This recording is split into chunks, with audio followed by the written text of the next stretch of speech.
Welcome back to Orlando Business Report on News Talk 660 WORO. We're back with Kirk Young from Barr Financial Services. He just gave his financial review for 2009, and now we're on to our economic outlook for 2010. Please tell us good news. I think that although we do have concerns out there, I think that we're going to see a nice 2010. I think that the breadth of the growth, meaning it's going to be across all sectors, not just one sector that does well.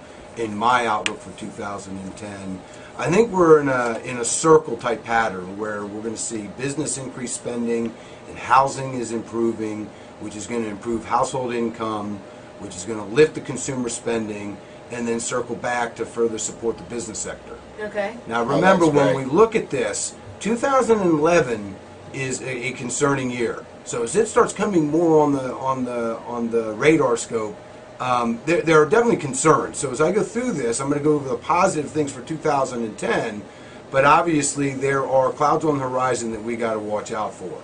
But if we look at the consensus of economists, the forecasting community is expecting to see the GDP in the United States to grow at 2.9.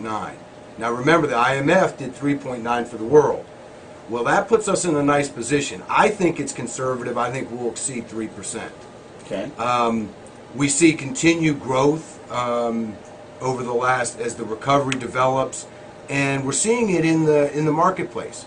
So if you look at last year, not just to go back and say, well, where's the opportunity?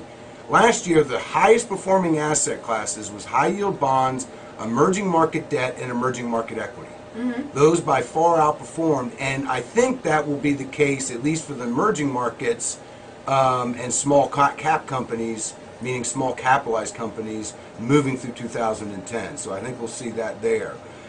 We've got the yield curve is steepened to near record levels.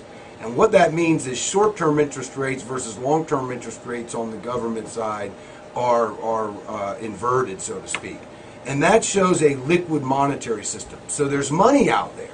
Now the problem is that unfortunately your banker's not your friend. And I'm not going to spend a lot of time on that, but they've got to step up to the plate and lend the money. We totally agree. We gave them the money. We told them we would buy 80% of what they lent back from them, and they still haven't done it. So that's not good.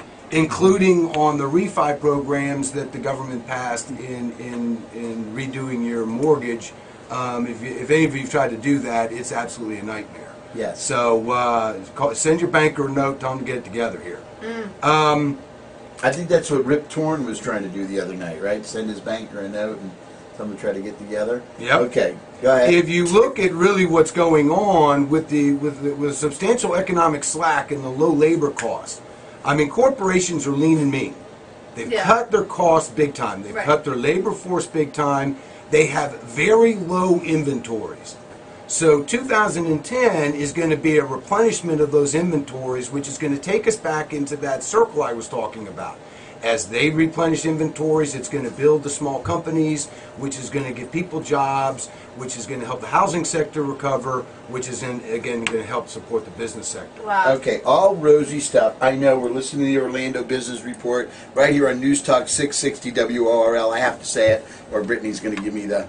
Okay, so here we go. The elbow. But, you know, I don't want to interrupt, but I think people are concerned, I know, about gold. And I think people are concerned about the dollar. So it's all good news right now for 2010. Where does that concern fit into what's going on? Well, you have to remember that all of what's going on is giving us leverage. You've got Japan and you've got the UK that have become out of the competitive marketplace. And that gives us leverage.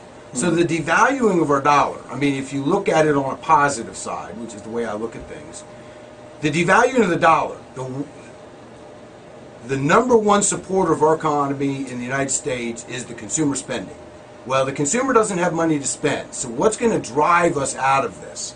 And it's going to be the international trade that we do. And us having a reduced dollar value opens up that opportunity for us big time. So there's that opportunity that unfolds.